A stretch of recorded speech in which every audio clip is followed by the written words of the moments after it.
Hi, this is Jesse Cranio again, coming to you for one more episode of Desperate Teachers, with recipes, relief and support for developing and tired teachers. In this podcast, we look at how teachers can improve and further their teaching, while making teaching more successful for teachers and students. This podcast is for English teachers and teachers at large everywhere, whatever you may be teaching or contemplating to teach. Desperate Teachers is helping teachers teach, because teachers have questions too. This material is copyright on all known supports and all supports to come. Today we look at testing and auditing levels and needs. Test. Every single course should start with a thorough audit of the students. The test not only assesses the level and profiles the needs and objectives of the course to be, but also asserts your authority and expertise as a teacher, while it will bring into light points that need to be worked on and or emphasized, some of which might have been overlooked in the earlier curriculum. I have designed a business English test that is not only a comprehension test, but also a written expression test. It evolves through various general vocabulary and grammar points through the understanding of questions and answer, and it gives a clear view of the needs of the students in that area. It takes no more than 30 seconds to assess the students through my test. My test is the first part of a 3-part test assessment at the beginning of each and every one of the courses I teach. First, a thorough audit of the level of each participant, which I proceed to do in 3 steps. Then, an extensive analysis to list all the individual objectives to be reached.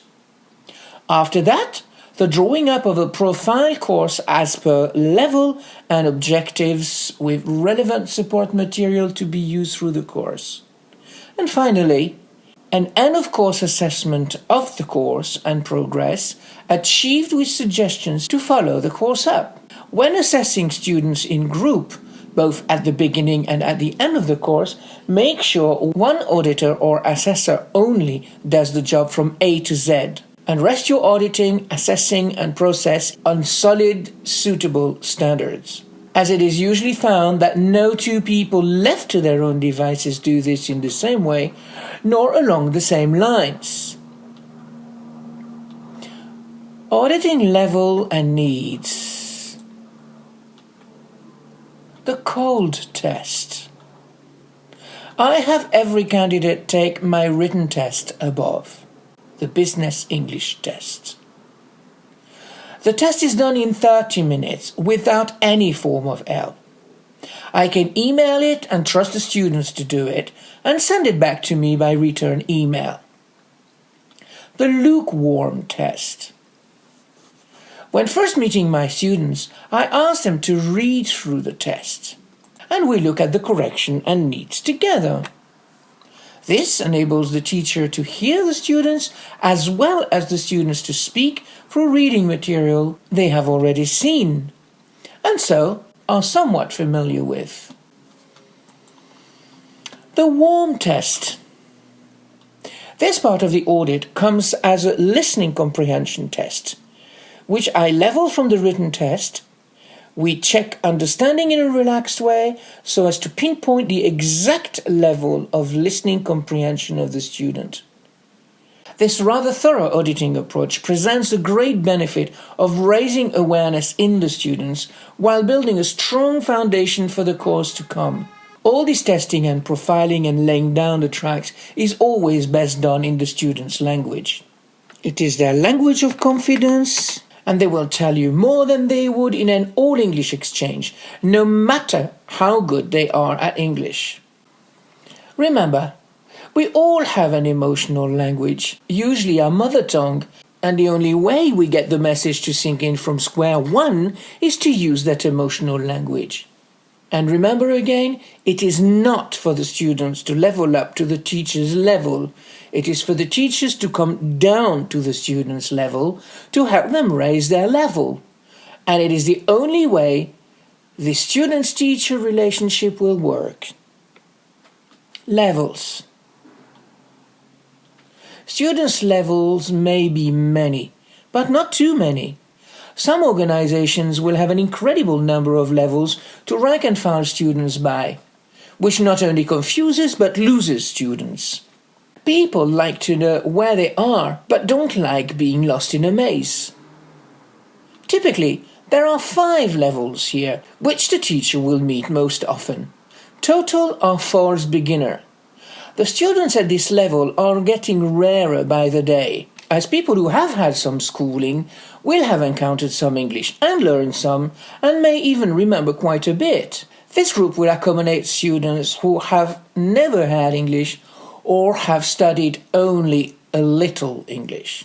I would recommend starting from scratch here, as everything, even whatever little the students might know, needs to be put back in the picture and consolidated. Elementary. This is where we find the students who have either studied very little English or have lost most of it. They will remember very few words and very few basic phrases. Grammar structure and phonetics will need to be revised and consolidated and extended at this level. Pre-intermediate.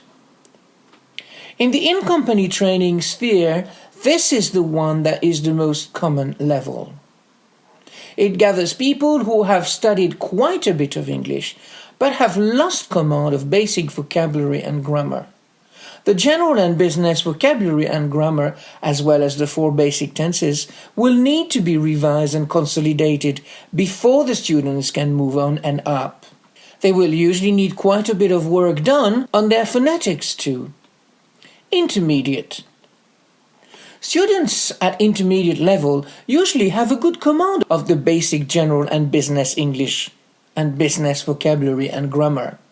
The students here will need to further their knowledge and command of English into the more sophisticated and specific areas of vocabulary and grammar, as well as skills. Advanced. Students at an advanced level are typically candidates for specialization.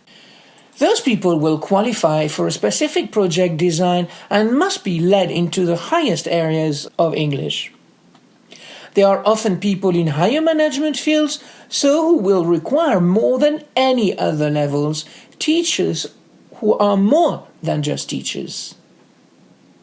In that, they will be able to show and develop an interest in special business topics, so the students do not feel they are mostly students schooled into English, but more evolving towards some form of further development and/or coaching. Being a speaker draws upon many things, skills and experience. Once the learning, acquisition and mastery stages are over, the speaker will need to develop his or her command of the language and specialize in the areas needed. People's command of a language, whether mother tongue or not, will evolve as per the need and use of the language, as per the brain's neuroplasticity.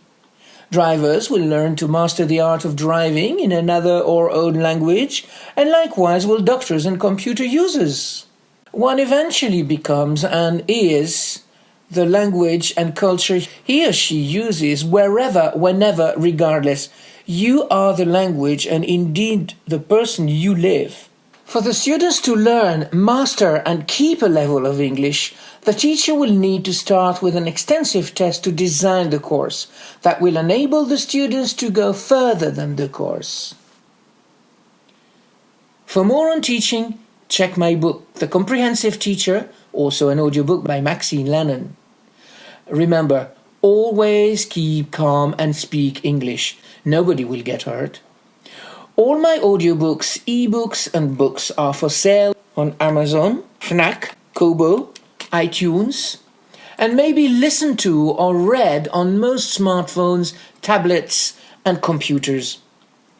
I regularly offer training and coaching sessions and workshops to professionals and individuals. My services include training and coaching for teachers and trainers, in-company training, languages and communication, writers and authors, the media. I also translate from French into Italian and from French into English and back. I train and coach on teaching and training in teaching in English, French, Italian and Spanish. And for further questions and more information, contact me at jesse.cranu@yahoo.fr. That is Jesse, Jesse, .cranu, CRAIGNOU @yahoo.fr.